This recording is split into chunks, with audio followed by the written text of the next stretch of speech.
Okay, let me turn that down a bit so I can get started. There we go. Good evening, Texas bikers and bikers all across the nation. This is Texas Biker Radio Late Night, and my name is Mel Popeye Moss. I'm with Texas Biker Radio, Sons of Liberty Riders MC, and I want to say hello to everybody already on the chat line tonight, and that would be Jamon Rooney. How you doing? Cowboy Forever, and let me see. That's about it right now. So we'll. I do see we have more viewers that are coming on by the minute. So, but well, I'll talk first about the stuff we're going to be doing this weekend while other people gather in. So come on in, share, and like our program. That's what gets more and more people here. So here we go. And this weekend, we're going to be doing another Trump train ride. This will be the last one, unless we do one Saturday and Sunday. And then Saturday night, we've got a party at OG's house. Yeah, our club is going to be indoctrinating his neighborhood. Oh, yeah. There'll be Harleys everywhere up and down the street. This ought to be good, everybody. So we're gonna indoctrinate his neighbors so that they know who he is, what we are, what we stand for, and there should be nobody messing with OG's house, and that's just the way it is. It's that way with my house too. My neighbors know who we are, and what we stand for, and that is the Constitution. And that's it. We're all about that. And we're all about saving it. So, man, yes, it is going to start in Burleson again. Yeah. T-Spain. Yeah, it's going to start in Burleson again. 10:30, everybody will be gathering up. And I don't really know what time. I think last time we left about kickstands up, probably about 11:30 or 12. It took quite a while to gather up all those vehicles and get them in some kind of order. And, we're not in charge of that thing. We're just joining in. And so if we have to make adjustments, we will. We will. And it is great fun. It really is. We had a great time. The people were nice. And, you always meet the nicest people on a Harley, right? Oh, yeah. Yeah. So, so we got some more people coming online, so that's a good thing. And, man, any more questions about the Trump train ride this weekend? I mean, if we can find another one on Sunday, we'll do that for sure. That's true. So we'll be looking, we'll be scouting around out there and see what else is going on. We thought about doing one ourselves, but hey, look, if they've already got one organized, well, why should we be stepping on their program? Just what I'm saying. And so with that, well, let's talk about the news of the past couple of days, which has been, as we showed you that video last night of that young man in Philadelphia that came at the police with a knife, and it was quite obvious. It was quite obvious that if a social worker would have been there, that we might have a dead social worker. Just saying, everybody. Just saying, where was the social worker? So that's what we know happened. The young man came at the police officers with a knife and kept coming at them, and they were begging him to stop, and he would not. And so that was either suicide by cop, or he just didn't want to comply, and he was just, he's been going off of what he has been taught and told. He behaved as if he was invincible. And of course, we all found out he's not. Now, more than likely, these police officers are not going to be in trouble. But everybody out there is raising all kinds of hell. They started burning. They started looting there in Philadelphia. And up here in what you see going on up here, on one side is a Trump rally in Beverly Hills that's been going on every night, a peaceful rally, and they're just standing out on the street corner having fun. It's what they're doing. On the other side, I think, is the streets of Philadelphia. Now, what's going on there tonight, I think, from what I could see earlier, it's pretty tame right now. But they have tried to attack police stations. They've tried to attack police officers. The Antifa types are there, and we all know what they do. They're the instigators. They are the instigators, and we know all about that. If you study the Sons of Liberty in the American Revolution, that's what they were. They were the instigators of the revolution. Now, these people up here that are doing this stuff in Philadelphia and across the country, that's who they think they are. But they're not. They don't have the idea of building a nation. They have the idea of tearing one down. That's what they want to do, is tear it down, tear it apart. And that's what they're working to do, and that's their MO. That's what they're going to be trying to do. And we found out today through other resources that police departments across the nation, get this now, across the nation are getting ready for November 3rd, because they think that no matter the outcome of the election, there are going to be riots that night. They are planning riots that night nationwide to send out a message to us that they are there, they're not going away, and they want a revolution. Not the kind you're thinking of and that I would think of. They want a socialist revolution. And they are, let me tell you, they are willing to get violent. They are willing to kill. And let's put the police departments across the nation on notice now. If they can't handle this, and these people come into our neighborhoods, we will. We will. In my neighborhood, we are armed to the teeth. Americans across this country have been buying weapons and ammo by the millions, is what's been happening. I don't believe there's ever been so many firearms sold as there has been over the last 6 months. People are getting ready. They see these people and they see they are not being stopped. These liberal mayors and these liberal governors of these liberal states don't have any idea what they have turned loose. I don't even think they understand it. And if they do, their asses need to be in jail.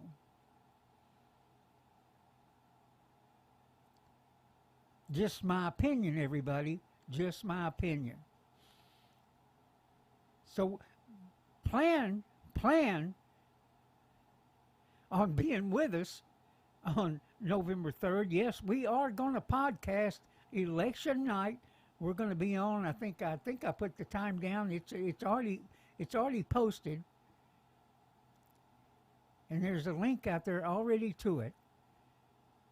We're going to be on election night. We're going to be talking about what's going on. We're going to be monitoring what's going on in these cities, and we're going to be monitoring at the same time the election as it's in process. Hopefully that night we know the outcome, and we know right now the big red wave is coming. It is coming and coming big time. I mean, it's our one chance. It's our one chance to get back to these party elites in both sides. Both sides. And how do we do that? By re-electing Donald Trump in a landslide. In a landslide. Let them know we're not going to put up with it anymore. We're not going to put up with the damn corruption. That's for sure. Cowboy, I'll check and see if I can find any out there. Sometimes we have contacts, if you know what I mean. So I'll check and I'll let everybody know tomorrow night. So anyway, where was I at? Yeah, we are going to be podcasting that night, and we're going to be doing, monitoring, like I said, everything that's going on around the nation. And the big red wave is in process. And that's part of what these Trump trains are. I mean, a lot of politicians have missed the boat. This guy that's putting the one on in Burleson, I mean, this is old-style campaigning. You remember if you go check the internet and go find political campaigns in the 20s and 30s where they were running around in a truck, with a big microphone on top, something like the Blues Brothers when they were advertising their concert. That's one of the ways you can put it, a giant speaker on top of a car or a truck, and they're running around, saying, hey, vote for me. And really, that's what a Trump train is, and it gets attention. And it's one of the cheapest kind of campaigns you can do. It's the biggest bang for the buck that there is. It really is. And I do believe it works. Because let me tell you, we got so many thumbs up. We got so many people that came out in their yards and on their front porch and waved at us, giving us a thumbs up, waving some Trump flags. I mean, it was neighborhood after neighborhood that it was that way. People honking at us and carrying on. And we had, like I said, we did have two misfits that showed us their IQ, the Democrat types. They showed us their IQ with them, that kind of thing. And so, but hey, that's all right. They're entitled to their opinion. But I can say this much. In that town, I know who they're going to be voting for. Yeah. And I do believe that guy that puts on those things has a real shot of becoming the new mayor in Burleson. I really do. And so, and we just found out today that mayor is our political consultant. We do have a political consultant, and that guy is one of his candidates. Now, I did not know this, and I'm surprised Craig didn't tell me, but hey, look, that's the way things go. That's the way they are. I don't know everything that he does, but, because he has quite a few candidates. He's one of the top consultants and campaign managers in the state of Texas. And I've known him for years, back when I was a Tea Party president. Oh, yeah. I was a Tea Party president for 6 years here in Arlington. And until I decided, hey, it's time to get back on my motorcycle and do stuff to help the community. And that's what we've been doing ever since, OG and I. We certainly have a lot of issues. Now, we do have issues with law enforcement. Law enforcement are going to have to change the way they do business. They really are. But we'll see what happens. We're not anti-law enforcement by any means. But we do like the fact that we would like to be treated fair and not be taken to jail for the silliest of things and not be singled out. That's true. And that's going to have to change too. It really is. And, man, look, as we get ready to go forward here, And I want to once again tell everybody, if you haven't voted before November 3rd, and this week may be your last shot to do early voting, figure out when the last day of your early voting is and go do it. Because when the big red wave comes on November 3rd, you're going to need to take a bottle of water and maybe a sandwich with you, because the lines are going to be long. But let me say this. Let me say this about that. No matter how long the line is, you got to hang in there. Your vote is that important. You cannot trust it to the postman. You can't trust it to the post office. I'm going to say this again and again and again, and I will right up to November 3rd. It's that important, everybody. It's that important. Even if you're on the other side, you gotta vote. Don't go to a damn mailbox. Hell, they're setting them on fire. And that's where most Democrats vote. But a lot of them have voted by mail, and they've already voted, because they were so excited to get out there and vote. They've just about, I think, shot their wad, if you know what I mean. Yeah. So we're ready to rock and roll, everybody. We're ready to rock and roll. And if they do riot on that night, if they do, it shows you what we're in store for. It shows you what we're in store for going forward. And we've got to get that crap under control. That's got to stop in its tracks. In its tracks. And these liberal mayors and governors better get it under control quick. Because these people up here will turn on them. They're already talking about it. They're already talking about it. They think they are in charge, and you've heard me say that night after night. And if you study them, if you go to the places where you can really get good information on them and true information on them, you're going to be shocked at what you find out. Totally shocked. But then again, we got, the FBI came out today talking about they had arrested some people from China that were here, and they were threatening I guess either Chinese people that are working here or Chinese people that are now living in this country. And they've been threatening them. But, and they were proud. Let me tell you, the head of the FBI was talking about how proud he was. How proud he was. Let me tell you, we're not proud. We're not proud because of the domestic terrorists we see in the streets. We're not proud for the cities that have been burned down. We're not proud that this goes on night after night after night, and the FBI is, to me, they're impudent. Or they're looking the other damn way.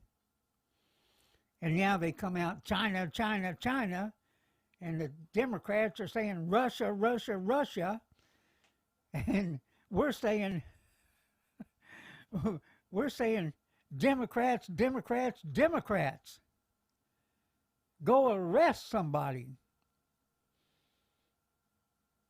And it's like that place I showed you last night, and I'm going to show you again right here in a few seconds. And let me see, where are they at? Oh, yeah, here we go. This place, guys? I showed you last night. Oh, yeah. Monkey Wrench Books.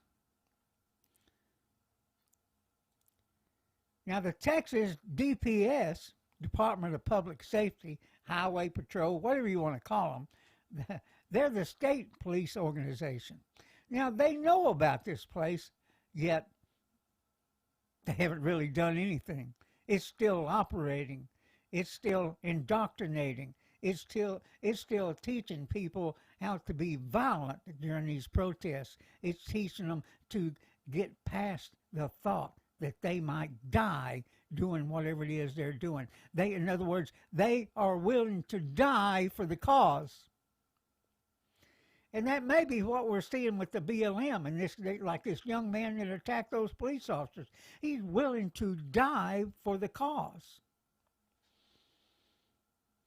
And then in Washington, D.C., they're riding over some kid that was riding on a scooter with no helmet. That's law there. You got to ride with a helmet.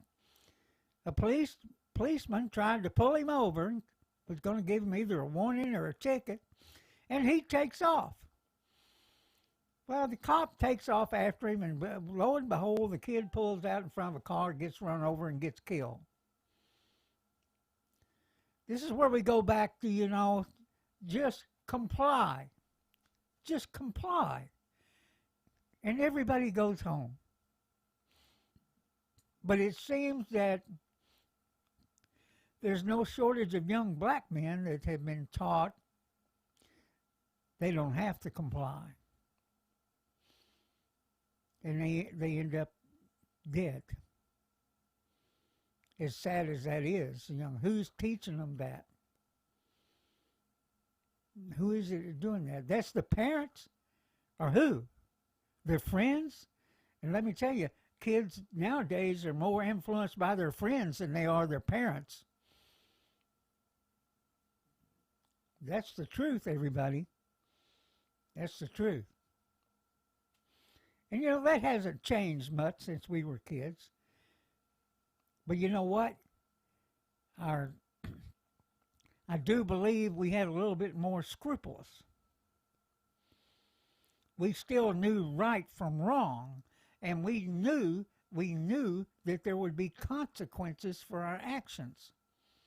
Now, sometimes we went ahead and did it anyway. I know I did. When I was 13, listen to this, guys. True story. When I was 13, we planned on running away.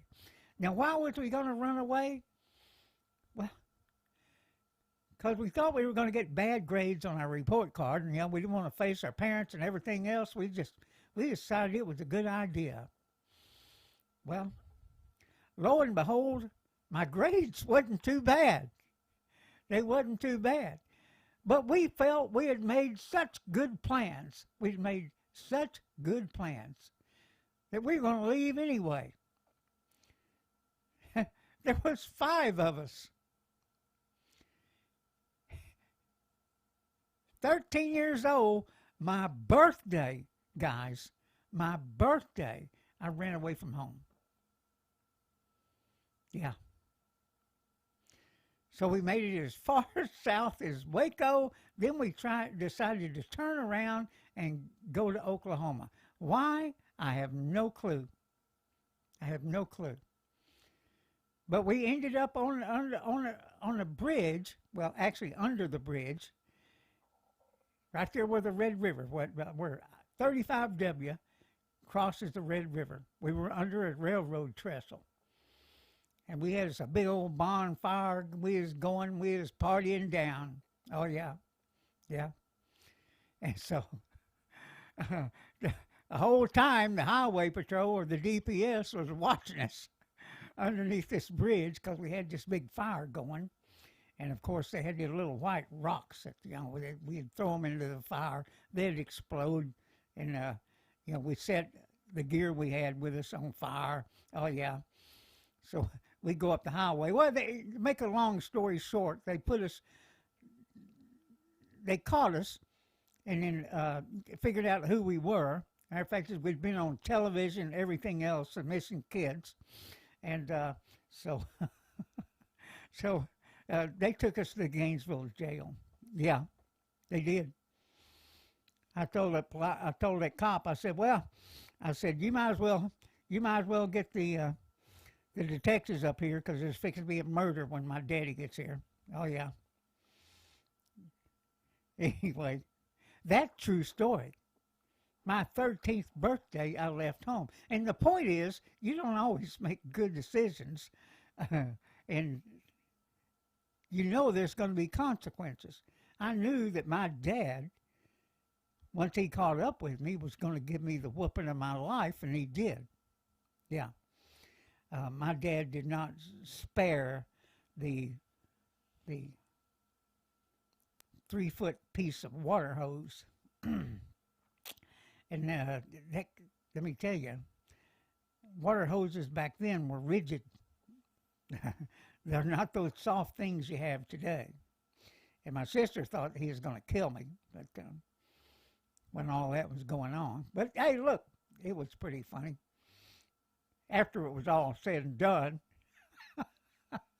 it's a great story to tell around a campfire, that's for sure. But that's what I'm talking about, kids not complying and kids being bold, young people being bold about what it is they're doing, especially nowadays, and especially the ones that have been indoctrinated. And so if you have young kids, make sure that they know, number one, is if they're pulled over by a police officer, that they comply. Because let me say this, as MCs, as last I think it was last summer, yeah, we were being stopped by law enforcement left and right, motorcycle clubs, for no reason, just being harassed. And all that, although that made us mad as hell, including 1% clubs, and I'm talking about everybody here, 1% clubs. Everybody, when they were pulled over, they may be mad and they may, may talk back at them a little bit, but they complied. They complied. And some were taken to jail even though they complied. That's like I was talking about, taken to jail for not putting your foot down at a stop sign, failing to give a turn signal, even when you're turning into your driveway. I mean, the most stupid reasons. Even walked up behind one guy out here in West Texas, or just west of Fort Worth, Parker County, who come up behind the biker and said, "Hey, I'm taking you to jail." He goes, "Why?" "Well, because of what you're wearing." Really? And that's what happened. That's what happened. So then, like I said, we got our problems with law enforcement, that everybody complies, because we want everybody to go home. We preach this all the time.